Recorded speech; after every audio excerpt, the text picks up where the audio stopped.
I know you wrote your last book. I love the title, From Invisible to Invincible. Yeah, invincible, not invisible. Yeah.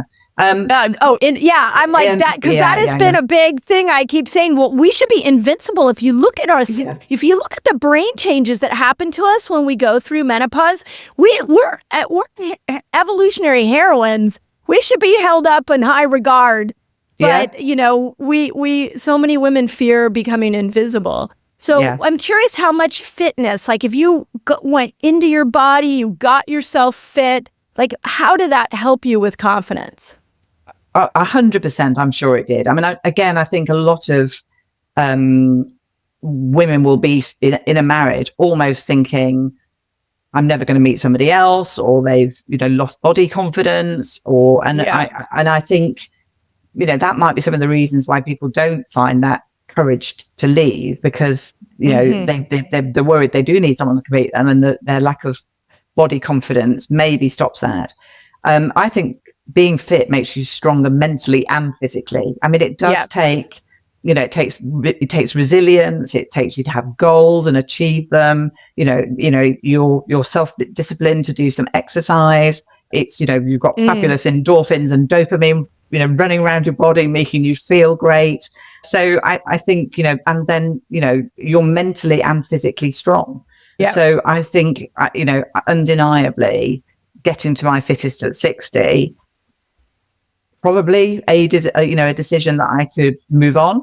And, I'm all for actually promoting as well. It's better to be strong than skinny at the moment as well. I just think, there's absolutely no reason, being, building up your muscle as an older woman is going to stand you in great stead for both your strength and your metabolism as you age. So, I'm sort of out there being an advocate of going, it's never too late, never too old, get to your fittest. But I think it will not only do that, it will help you mentally, with your resilience and your confidence as well. Yeah, that's what I've noticed about health in general. My motto has been, when life falls apart, start focusing on your health, because you can control that. You have more control over that. It'll reconnect yourself to yourself. It'll give you confidence. And it's an action item that you can do to make yourself feel better. So I have used that go-to when everything in my life falls apart. I'm like, okay, I'm doubling down on my health now.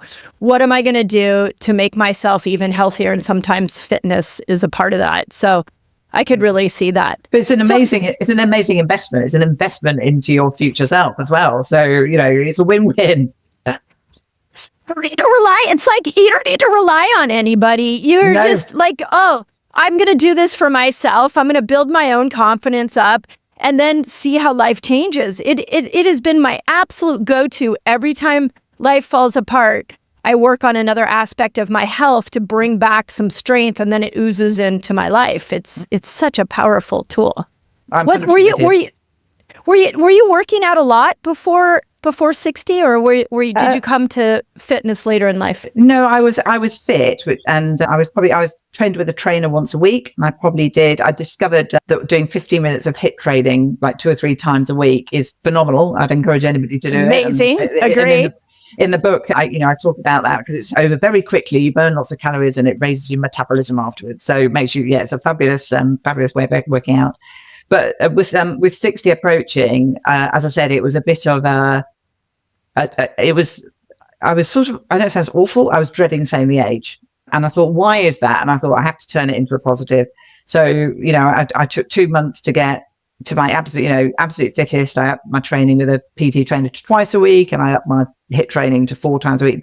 But there's no silver bullet. I cut out sugar, I cut out alcohol, increased all of my protein, which again is a great thing to do anyway. As a woman, as you mature, you have a much higher protein content in your diet. So I was fit, but there was a fabulous, I'm very goal orientated. Actually, it was a fabulous goal, to just get to my fittest at 60 as a bit of a sort of two fingers up to both society and having to say it. Yeah. Yeah, it's a great goal. It achieves a lot of different pieces.